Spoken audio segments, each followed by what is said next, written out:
Summer Monday. It's so good to have you here. Are you exhausted by politics? I am. So I have a lot of very interesting material for you tonight. If you were watching on Friday, thank you, as I always say, you probably saw that we had this incredible exclusive one-on-one interview.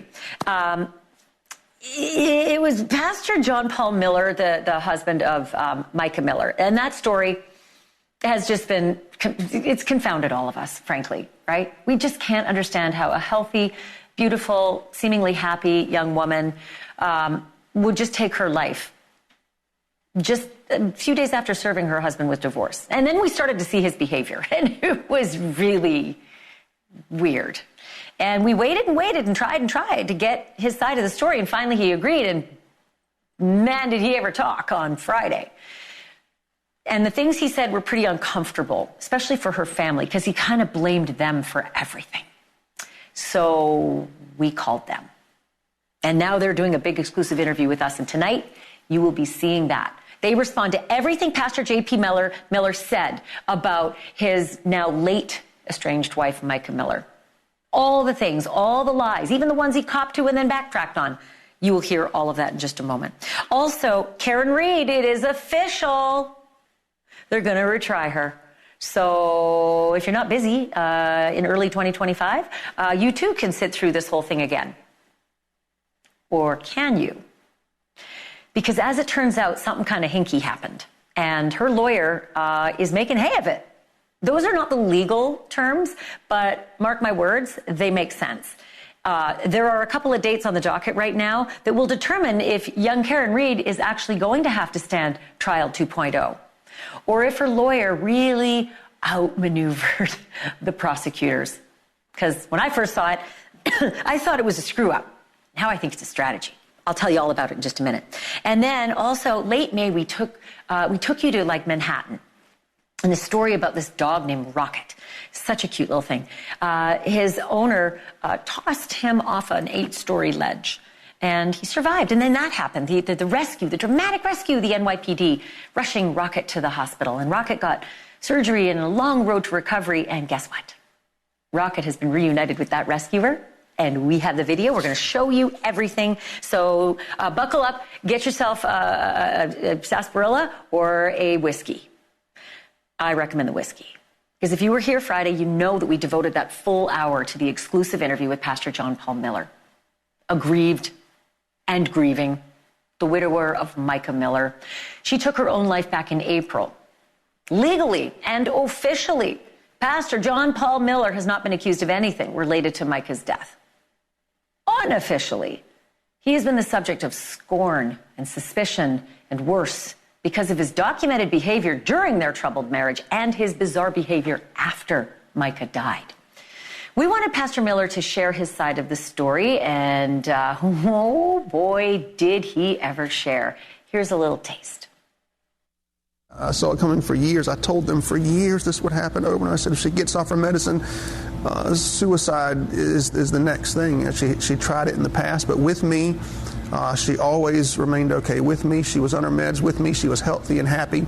And even if she did get low or stop taking her medicine, I would help her get back on it, and things would be fine. Without me and with her family, she's off meds, and she committed suicide. Am I supposed to stay home and cry? Am I supposed to go out with my friends? Am I supposed to go to a bar and drink? I don't know what the right thing is. Right? As a pastor, should I just get on my knees and pray? I mean, I want to die in that moment. I can neither confirm nor deny that I've ever put on a Spider-Man costume. But you'll never see me in the same room with Spider-Man, I will say that. Oh, I've never done a legal drug my whole life. Okay. Well, crap, that was a lie. I'm sorry, that was a lie. I'll be addressing that bit in a minute, like the whole that was a lie, because it wasn't the only one. Micah died by suicide just days after serving him with divorce papers, and there was a lengthy paper trail of his alleged abuses. The GPS tracker that he put on her car, the tires that he allegedly slashed, the topless photo that he apologized, posting that online, topless photo of Micah. But through it all, he told us that he was really just trying to save Micah from herself. He said he warned her family that she would die by suicide since he'd been unable to convince her to continue taking her meds. He said if anybody besides Micah is to blame for her death, he says it's her family. NewsNation correspondent Rich McHugh reached out to that family, of course, for their response to all of this. And here's what Micah's sister, Anna Francis, and the family attorney, Regina Ward, had to say about all that. What was it like watching this interview? How did it make you feel? At one point, I burst out and started laughing. Like, just straight up started laughing. Because of just how ridiculous half of everything was. And we can prove basically everything he said wasn't true. What part made you laugh? Whenever you asked him if he had never, well, the first part that made me laugh was whenever you asked him, has he ever done any drugs? And he said, absolutely not. I would never. And then he goes, I just lied. And then said that he smoked or something, or didn't. Sat in a car when he was 16, whatever. And we know that he had done recreation things as a 40-year-old man in his 40s, late 30s. We know that for a fact. So we can prove that he's done it more than once. And then saying he's done steroids just once, tried it once, that's also, we can prove that he's done that more than once as well. And I don't know. It was silly to me that everything he's saying, he's just giving kind of partial truth to. Well, I think the biggest thing is if you go to the comments that were left, everyone was spot on. Everybody called him out, and it was easy, I think. You don't have to be a professional to detect a lie. And it was obvious, I think, that many things that came out of his mouth were falsehoods or recreations or exaggerations, partial truths with a little something added, partial truths with something missing. Micah's family says that she once told her sister, quote, if I end up with a bullet in my head, it was JP. But in Rich McHugh's interview, JP, Pastor John Paul, emphatically denied that he ever abused Micah. Have you ever abused your wife? Never, not once in any way, shape, or form. I took better care of her than anybody could ever take care of her. I never asked her to clean the house, not once in 7 years of marriage. She never had to cook a single meal. She never had to work. She was never harmed physically in any way. But here is what Micah's sister and her attorney say about that. Well, him just using a simple, he almost wanted to be thanked that she was never forced to clean her house. And he uses those small little things that he might have done that most people would say, oh, I wish I could have a house cleaner or something like that.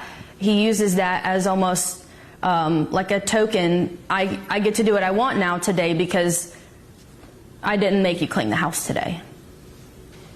Regina, you were working with Micah before she died. Yes. What was she telling you? I mean, she called the police about abuse, but tell us what if you can, what she was telling you she was going through. Yeah, I absolutely can. You know, lawyers usually have a duty of confidentiality even to the grave.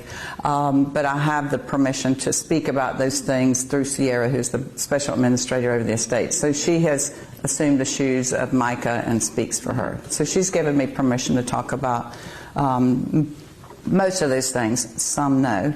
But basically, Micah was telling me a lot of horrendous things that shocked my conscience, and I've been doing this for almost 20 years. Abuse? Yes. What types of abuse? Every kind that you can imagine, and even kinds that you can't imagine as a normal, rational human being. And to see this absolutely beautiful 20, well, she just turned 30, but she lived all of her 20s with this man. And she had such a beautiful spirit and an aura about her that you immediately knew that you sensed that she had a good heart, was a good woman, and she wanted to just be the best Christian woman there ever was. And she was having such a hard time reconciling between what God's teachings say about forgiveness and to pray for our enemies and so forth. and her duty as a wife, she felt spiritually. She struggled with these things because on one point it's God says that as a wife I need to be supportive of my husband, I need to be obedient, and I'm trying to do that, and at the same time God is telling me that I need to forgive someone who's abusing me. So she had a difficult time reconciling, that where am I supposed to forgive my husband for abusing me, for doing these terrible things to me? And like in her video, these terrible, terrible, terrible things. One question in particular got a big reaction from Pastor John Paul, who again took aim at Micah's family. Do you feel that you did anything that you would change? Do you feel any part responsible? God, that's a great question. Man, that's such a good question. Wow, what a good question. Can I have a second to think about it? Sure. Okay. Oh my gosh, that's such a good question. What would I do differently? Oh man. I know what I do. I would not involve her family when she's having mental episodes and is schizophrenic and is off her meds. I would never have texted them. Naturally, Rich McHugh also addressed that moment with Micah's sister and her attorney. If I'm condensing what I believe is his central defense, he relies heavily on saying she was on lithium, and when she was on her meds, she was good, and when she was off her meds, she was not good, and her family wanted her off her meds, and therefore I was the only person that was trying to really save her life. He ultimately lays blame on your family for this. What do you would want to say to that? I would say that we wanted what Micah wanted. She wanted to run a charity and she wanted to go to Africa and do all that, and I said, wow, amazing, good for you. Like, that's awesome. I'm not as good a person as you, basically. Like, you have great aspirations for your life, everything you do. And if she said, I want to divorce John Paul or I want to get back together, we would just support her, anything she said. So, and again, on like the medicine, I think that's just his only way to kind of control the narrative, is to talk about how mentally ill she was whenever she wasn't mentally ill her whole life. She only had any kind of signs, in his opinion, of being mentally ill since the day they got married. And 3 to 4 months after they got married is when she was first hospitalized.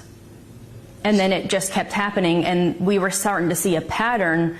And even through that pattern, I sometimes would speak up, and to the point where John Paul actually served me with a cease and desist letter a few years ago, and also he put a stipulation on me and Micah's relationship and said, you have to write an apology letter to me to be able to talk to your sister. So if anyone was controlling whether Micah was speaking to her family, it was John Paul. Yeah, and I did not do what he said. I did not write an apology letter because I was putting my beliefs out there. I was stating the truth, and what John Paul can't handle is the truth and what was happening in that situation.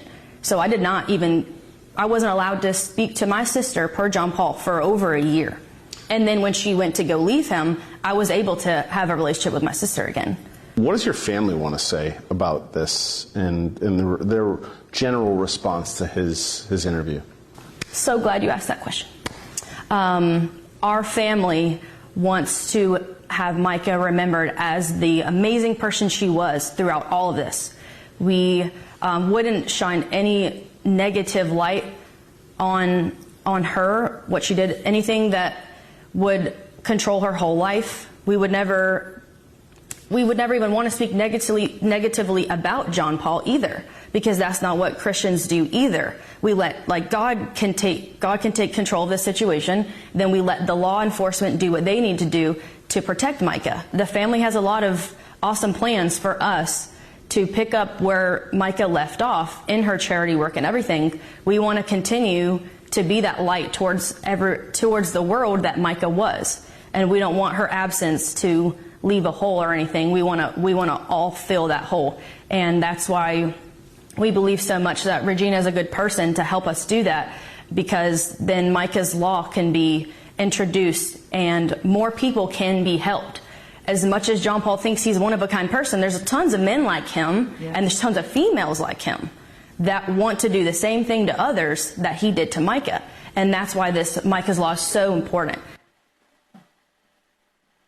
I'm joined now by NewsNation investigative correspondent Rich McHugh, who conducted both the interviews with Pastor John Paul Miller and with Micah Miller's family. Rich, great job, especially on like walking the tightrope, because a lot of this you've got to discuss mental health, and it's very sensitive. But I want to just right off the top get your sense about Micah Miller's family. I mean, they're in mourning. They've lost her. She took her own life, and it's been just sort of a devastating series of weeks for them. But they seem very, very laser focused on a mission. Is that the sense that you got from them, that they have a plan? 100%, Ashleigh. They have not changed since I've met them, which is since this happened. They are laser focused. They are united. They talk daily as a family. Everything goes through a decision process. They're a united front, and they extend that, I believe, to Regina, their attorney. They want to get justice for their sister. They want her story to get out. They're doing this to help other people so this doesn't happen to other people. But they also just want the truth out. They don't want this kind of hanging over them and her sister's legacy. So I want to ask you about a couple of things, because you've done two very big interviews in a short period of time in which there was a lot of other breaking news. So forgive me if the audience is sort of catching up on some of this. But when you did the interview and we aired it on Friday with J.P. Miller, Pastor Miller, I mean, for those who didn't see it, the best way to characterize it is just bizarro. I mean, he seemed to cry at the drop of a hat, and crying seemed to be a central theme of the interview. Do I have that right? 1,000%, Ashleigh. I've done over 2,000 interviews in my career, and this was easily the craziest interview I've ever been a part of. The energy was like being on a roller coaster. I didn't know where we were going. Like, I would ask him a simple question, and all of a sudden it would elicit a response like we just saw. Several times he admitted, like, I asked him a question about, okay, you admitted, in a letter to Micah, you admitted that you'd hired a private eye, and you apologized for slashing her tires, and et cetera, et cetera. And I said, why did you stop the private eye? Why did you stop, why didn't you know where she was the day that she died? He said, I stopped because I ran out of money. And so we moved on. And after the interview, he texted me, he said, I'm sorry, I lied. I'm so sorry. That was not the real reason. So this was like an all-day thing, and it was all over the map. He was fidgeting, touching his nose. I was just trying to hang on and make sure I got through my questions so that we got through the whole interview, and we did. We went for over 2 hours, so we got it all. Well, it was a great interview. I think I was taken aback when right off the top he burst into tears almost before you even asked a question. And actually, I want to play a moment from your most recent interview with Micah Miller's family, and they reacted to all the crying. So let me roll that, and I'm going to ask you about it in a moment. Let's take a look. Sure. When he started crying, did that feel like that was authentic to you? As someone who attended Solid Rock for many years, he cried on stage almost every other Sunday. And I would invite friends to come with me because, I believe everyone should hear the word. And my friends would call it out and say, that was the fakest cry I've ever seen. And at first, I was almost going to defend John Paul. And then whenever I started seeing it over and over again and people started pointing out all of his fake cries, then I just became numb to it, and then, obviously stopped going to the church, but he's just kind of known for doing that. So, Rich, ultimately, is Micah's family happy that he did do this interview with you? And when I say that, obviously I'm angling here. Do they think they got something out of it, something that they actually might be able to use against him? I believe they do. I've heard from several of the family members. They thanked me and NewsNation for doing this in an extensive way. They said this will help us. I asked Regina, like, what comes of this? Like, what did you see? And she said, I plan to introduce this in court. There's a lot of ammunition we were just provided. We understand, like, this, in her words, the web of lies that he's going to use to try and defend himself in court. So, yes, undoubtedly, they want him to keep speaking. They were surprised that his attorney let him do this interview in the first place. So I've been in the game for a long time, like a few decades. And I remember one of the first lessons in journalism was that we don't cover suicides. We don't want any copycats. We don't want to draw attention to that in a negative way. And this is a suicide. This is not a murder. John Paul has been charged with nothing. He hasn't been charged with abuse. He hasn't been charged with murder. No one thinks it's a murder in the official category. Unofficially, there's lots of chatter online. My question is, why does this story have such legs? There's something like 1 million people who watched that interview just online as of like this afternoon. I think, Ashleigh, it's because there's a phrase that has been coming back to us in the feedback, and it's called coercive control. It's also something that Micah's family is fighting for. They're saying, yeah, it's abuse in their opinion. What she went through was abuse. But it's all under this umbrella of coercive control. And there's millions of people, men and women, across the United States who are in these situations facing coercive control, and they can't get out of it. And so I think that's why so many people this is having an effect on them. And her family are trying to pass this bill, I think it's called Micah's Law, which is about coercive control. And it would have set off a bunch of it would have tripped some alarm bells in the process, made it easier for her to leave. Whereas right now, like in the way the law currently is, it did not allow her an easy escape. Let's put it that way. Rich McHugh, such great work. Thank you so much. Really appreciate that. And by the way, I don't want our audience to leave because, in a moment, we've got this whole jaw-dropping about face by the good pastor. Do you remember the apology letter that he wrote to Micah, the one that was teeming with regret for the way that he treated her? He now says he never meant a word of it. So perhaps it's no surprise that her family calls BS when he says he and Micah were on the road to reconciliation. Our family does have evidence that the last time they had any interaction was in close proximity with each other. It was the complete opposite of what he's saying it was. They did not kiss. They did not hug. They did not talk about getting back together.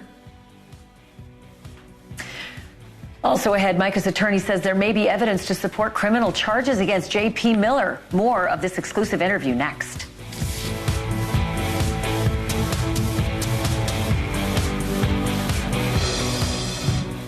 At one point in the stormy marriage of Micah Miller and her pastor husband, John Paul Miller, he wrote her a letter apologizing for some of the nastier things that he'd done to her. For one, posting a topless photo of her on the internet. And two, vandalizing her car tires. JP wrote that he was trying to hurt Micah because she had hurt him, admitting that it was, quote, evil of him to do it. But in his exclusive interview with NewsNation, he did a 180 on that. He backtracked.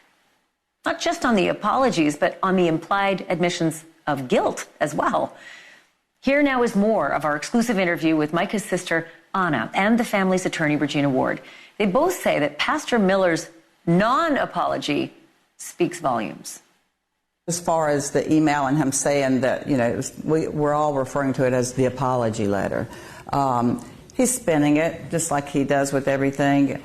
He's been caught, okay, and now it's like, how can I explain away? Because he always explains away everything. There's something else that's motivating whatever is happening. So now that that's come forward, then he's got to say, oh goodness, how do I overcome this? I've just admitted all of these things. Oh, I know what I'll do. I'll just say that I admitted them because Micah said that she wanted me to. Our family does have evidence that the last time they had any interaction was in close proximity with each other.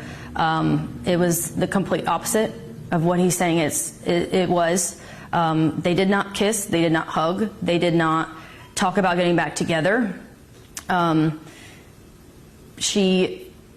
If asking for that letter, why would he just lie and just say he did all these things to get her back on medication? She had been off of that medication for months. During the course of that interview, NewsNation correspondent Rich McHugh showed Micah's sister and her lawyer video. This one. This is JP and Micah arguing at a car dealership just weeks before Micah's death. And Micah's sister says these are the pastor's true colors, and that the video may actually prove useful if he's ever prosecuted. It looked like he just got out of bed or something. I don't know. It was apparent that she was being tracked back then because he just showed up out of nowhere without her telling him where she was, and that happened multiple times. He was, again, trying to control, embarrass her, and so she has to call the police and say, I don't want him here. And he just shouts things at her to get a rise out of her, just like he would in his interview. Say things towards the family to try to get a rise out of us. And she rose above that, and so is our family. We're going to rise above the things that he's trying to put out there that are not true. It absolutely is evidence of abuse. And when Micah brought it to me and gave it to me, I was like, thank goodness that she got that. I wish it would have been longer, but she wasn't expecting him. So when she's trying to fumble around and get it going, and man, the minute that he saw that she got that going, that's when he's turning around to walk away. And I'm so grateful that she did get that, because I feel that without that little sliver of a video, that the world would not get an inside view of John Paul. He is very crafty in spinning his web. He is always spinning the narrative. Spinning his web. The guy who cosplayed as Spider-Man next to his Wonder Woman wife, and who held on to that outfit for random walks around his neighborhood and around his town. But that's not a crime, is it? And the question still remains, will J.P. Miller, Pastor Miller, ever have to answer in criminal court or civil court for any part that he may have played in his wife's death? Micah's family attorney says if she has anything to say about it, yes.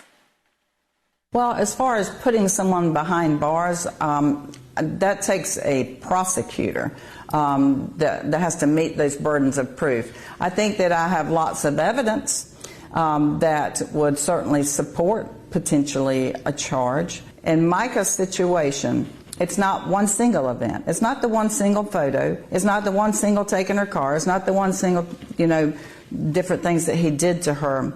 It is all of that put together, and in the totality of the circumstances, that becomes a crime. We can't let this fish go. Or should I say Spider-Man? And I would like to talk about that for a minute. Isn't that appropriate for him? Spider-Man spins webs to navigate through a city or through a town, wherever he's going. That's how he gets through. John Paul Miller is Spider-Man because he's always spinning a web to navigate through life. That's what he does. Coming up tomorrow, Micah Miller in her own words. We have a voicemail that puts her relationship with her purportedly abusive husband in a vastly different light, one you haven't seen before. Plus JP's propensity to lie. He didn't just lie to a friend or a pastor or his wife. He lied to us. And he actually admitted it in writing. And we have all of the details right here tomorrow, so make sure you don't miss it. Coming up. If you thought there was a chance that prosecutors in Massachusetts might not waste their time trying Karen Read for a second time after that hung jury, get ready for Karen Read 2.0. The judge just set a new trial date and marked the docket for 2025. But did the court underestimate jury number one and what they did when they left the courtroom last time round? Up next, the secret phone calls made to Karen's lawyers. that might just upend the case against her.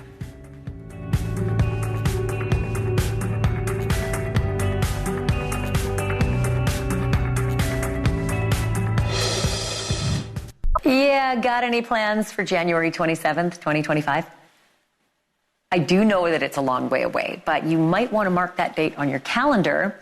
I will say use a pencil. I'm going to tell you why in a minute, but January 27th is the date that a judge in Massachusetts just set to retry Karen Read for murder. And yes, that would be round 2. And the date is significant because January 27th, 2025 is almost 3 years to the day since Karen's police officer boyfriend, John O'Keefe, was killed. And a jury just a couple weeks ago deadlocked as to whether Karen murdered him. So the judge declared a mistrial and then went ahead and scheduled the mulligan. But here's the thing. It's kind of starting to look like that jury did not entirely deadlock.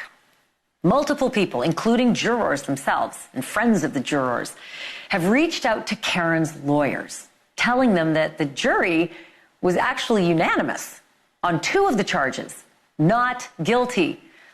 And not just any 2 charges, like the most serious 2 charges. Not guilty of murder and not guilty of leaving the scene of an accident. Karen's lawyers say those charges, those should be off the table now. That it would be double jeopardy if the state tried to go after her again on those 2 charges, because that is a no-no. That pesky little issue may end up becoming a full-on roadblock for the state. And so when I said mark your calendars in pencil, press lightly. There is a chance that those charges may be scrapped altogether. And we should know more about this on August 9th. So there's another date. That's 2.5 weeks from now. And that is when the pesky little issue is going to get a pesky little hearing. And if the judge agrees that they cannot retry her on those 2 charges, there's still that 3rd charge, manslaughter while driving under the influence. George Price is a former DEA special agent. He's also a former prosecutor. And if that's not enough, he's now a trial attorney in Boston. And he's live with me on the over-under on January 27th. George, thanks for being here. That is it. Sure. What's the over-under that we're going to have a second trial January 27th on all 3 of those charges? Well, I don't think you're going to have a trial on all 3, even close. And I hate to throw cold water on your opening here, but I think that the defense attorney's motion is going to fail, and it's going to fail for a couple of reasons. In Massachusetts, you don't have a verdict in a Massachusetts courtroom unless a verdict is read in open court. That never happened here. To have double jeopardy, and just to remind the audience, double jeopardy is essentially a person's Fifth Amendment right that says you can't be tried for the same crime twice after you've been acquitted or convicted. The problem here is that Karen Read was neither of those things as a result of the judge declaring a mistrial. And because of that, double jeopardy would not apply, especially when there was no verdict ever read in court. For the court to now reopen and try to go back and revisit what 12 jurors were talking about in deliberations is not going to happen. Massachusetts law is incredibly clear that a judge can't inquire into a jury's deliberations ever unless it only deals with the potential of some racial stereotyping or that type of thing. Otherwise, a judge will never ask a jury about their deliberations. They can't as a matter of law. So what I think, and I hope, if the prosecution's smart, is they will drop those 2 counts and bring their manslaughter charge and leave it at that. It resolves the appeal issues. It lets the trial go forward on that one issue. And the news here today in Boston is that part of those affidavits was that in the manslaughter charge, the jury was deadlocked. There were 6-6, but as they ended, it ended up at 9-3 in favor of conviction. So I think you're going to see a trial again on manslaughter for sure. If the prosecution's smart, they will drop those other charges. But, for the defense, I think there's plenty of reasonable doubt in the evidence here. You've had many, many shows about it. Many networks have been covering this for a very long time. There is so much reasonable doubt in this case without having to even consider all those other issues that they should just try the case simply on the bad evidence, the lack of evidence to prove the case beyond a reasonable doubt. And at the same time, the prosecutor should absolutely drop those other charges, because there's no intent here. There's clearly no intent in the case. It's George, really troubling. I'm flat out of time. I'm flat out of time. I need you to answer this literally in about 10 seconds. But if Alan Jackson, who's really, really good at this, right? He prosecuted Phil Spector in California. If he had just polled the jury and they had said something out loud on court record, would that have taken care of all of this? It certainly would have helped. He should have raised his hand and said, "Judge, sidebar, please. I'd like to talk to you and ask you to poll the jury as we're sitting here before you let them walk out the door." That would have been a really good thing if that happened, and it should have happened. Although it didn't happen. Well, maybe so here we are. Maybe he was strategizing. Maybe he was worried. Honest to God, maybe he was worried if he polled the jury, the one that they were convinced about was the murder, and he might not have wanted to hear that. So I have to leave it there, but you'll have to come back. George, I'm sorry, I'm flat out of time. Thank you so much. Will you do this again? Absolutely. Take care. Have a great night. We'll have you back. Thank you. Still to come, if it takes them a decade, Sandra Burchmore's neighbors say they don't care. They want justice for the young woman because they do not believe for a minute that she took her own life. And they're hitting the streets to make sure that the authorities hear them roar. Were 3 police officers guilty of molesting her as a 13-year-old? Or worse, was one police officer behind her killing? We're going to take you to Stoughton, Massachusetts next. Do it. We can all do it. This is not a skilled tradesman job. Text SMART to 59583 to get your discount code and save up to 50% over Real Stone. She was just 23 years old and very much looking forward to having a baby, even as a single mother. She was even out shopping for like a stroller and baby things right before she died. So you can imagine how confused Sandra Burchmore's friends were when they were told that she had taken her own life in a bizarre method sometimes referred to as a prison hanging. That's when somebody hangs from the neck from a low door handle and just sits on the floor and suffocates. It's very strange. It did not sound like Sandra to her friends, and it doesn't sound right to her neighbors in Stoughton, Massachusetts either. They were part of a growing movement that's expanding every day, a movement demanding justice for this young pregnant woman, a woman who had told her friends that a married cop was the father of that baby, and that married cop, along with 2 other cops in his department, had been sexually abusing her since she was about 15. That all happened in a Police Explorers program that she had joined as a young teenager. This weekend, they hit the streets to make sure that the authorities know they're being watched. It was already a sad enough story how she died, or that she died, as a 23-year-old young woman who was expecting a child. But the absence of the information subsequent to that is what got me much more involved. There are a lot of unanswered questions. There's a lot of despicable behavior leading up to her tragic circumstances, and I'm all in figuring that out. And she should be around in order to be able to live her life. It appears to me that the chief of Stoughton right now, the chief of Stoughton Police Department, is on a mission to cleanse that department and clear its name and bring people to justice. It appears she's horrified at what is being alleged, and that it's gone from a suicide to a murder, homicide. And I think that I want to put faith back in the judicial system in Stoughton and Canton and the Commonwealth of Mass. So I'm going to go with my glass is half full that she's going to do a good job and get to the bottom of this case. So everything is moving in the right direction, and we know and we understand it's all going to take time. But as long as every day or week or month we're moving in the right direction, then we're not going to lose hope, and Sandra and her baby are going to get their justice. And by the way, Sandra Burchmore's family is also suing the police department in Stoughton, Massachusetts, accusing those 3 officers of grooming and sexually abusing Sandra for years, even when she was underage. Should be noted that none of these 3 officers has been charged with anything yet, but they are all off the force. We are also watching this one. Coming up next, one tough puppy.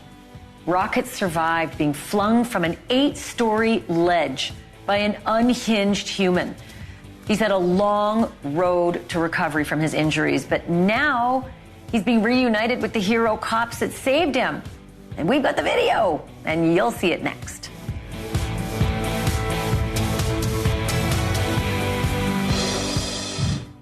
Okay, get your pun alert ready because tonight we have a new leash on life. It's a new leash on life for Rocket, the dog. Do you remember that little puppy dog named Rocket that we showed you several weeks ago? He's this sweet little miniature poodle. We told you the story about Rocket. Rocket was hurled off of a ledge of an 8-story building in New York. Even saying that makes my skin crawl. But Rocket survived. Not without a scratch, mind you. Poor little Rocket suffered a broken femur, also traumatic brain injury. But lucky for Rocket, a pair of New York's finest came to his rescue. Oh my God. Because no shade. Kelsey, is that dog gonna live? You don't think the dog's gonna live? He needs to go to the doctor. He's literally breathing, but he's choking. Okay. Let's. Hey, we're gonna take the dog immediately to. We're gonna take the dog to get help. Could you hear it in the officer's voice? Like I could hear it. Like I think her name was Kelsey, trembling. She was very upset. But they stayed on mission. By the way, I know how hard it is to get through Manhattan traffic. You can go just a couple of blocks, take you half an hour. They blew through Manhattan traffic, and they got really lucky. And they got to that vet in time because weeks later, Rocket is a brand new pup, and those big-hearted cops can hardly believe their eyes. And lucky for you, the cameras were rolling, and it's like a Steven Spielberg production when the tough cops just melted at the sight of Rocket. Take a look.